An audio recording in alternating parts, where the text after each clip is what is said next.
Yeah, I think you're totally right, Matt. It's asking the question, well, what else can I do up to that line of not doing the bad thing that I've committed to God, myself, or others that I'm not going to do anymore? And one of the most eye-opening pieces of my first year in recovery was learning that I had a pattern. I was so kind of trapped in denial and rationalization that I thought relapses just happened. Like that I went along, life's good, family's good, and then just got triggered and would look at porn and kind of that binge purge cycle. And so it was really eye-opening to realize I had a very predictable pattern that involved procrastination, spending too much time online, wasting time, and then going progressively to more and more risky sites. And in that pattern, then I began to understand that edging would be any place where I had started down that old pathway. And I began to engage in that pattern because just like you said, Matt, thinking, oh, this isn't porn. It's not what I used to do. And I know now that I'm not going to go there.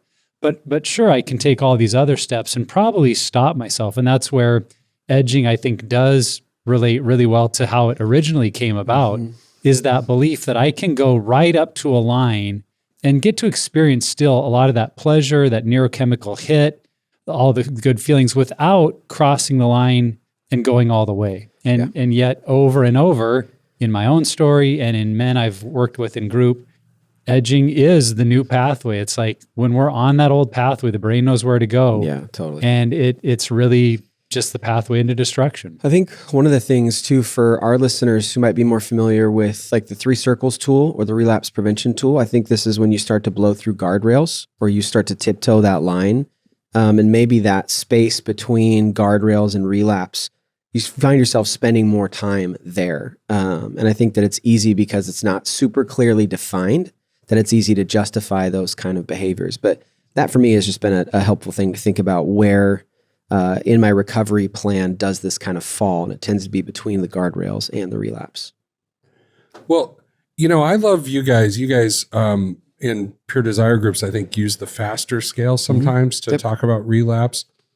And one thing I like about that is there's the restoration state, or I'd call it like the kind of recovered state, where we're healthy, where we're doing our plan, where we're, staying sober, where we're, engaging in connection.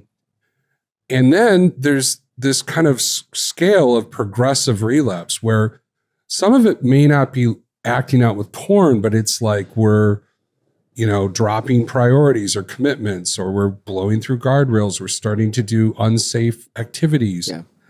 And, at some point it can get all the way to a full-blown relapse where we're like, okay, I just looked at porn. I went through all these boundaries that I was committed to not doing. But there's a lot of room between when you're in that restoration state to where you get to that full relapse. Yeah. And that's what I like pointing out to guys is like, hey, this behavior that you're kind of making room for in your life, really, isn't that more of a relapse state? Aren't you really in kind of a relapse state at this point?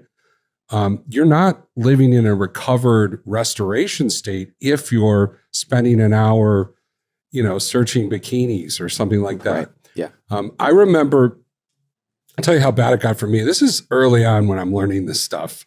I remember searching for things that were sort of illicit.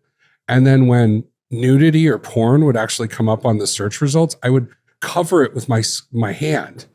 Like I because I didn't want to cross the line. Well, I don't want that. But I want to see this thing, but not nudity, Right.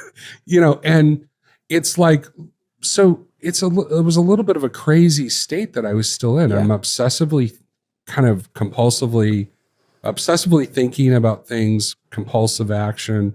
It's really mirroring, Yeah. the old pattern.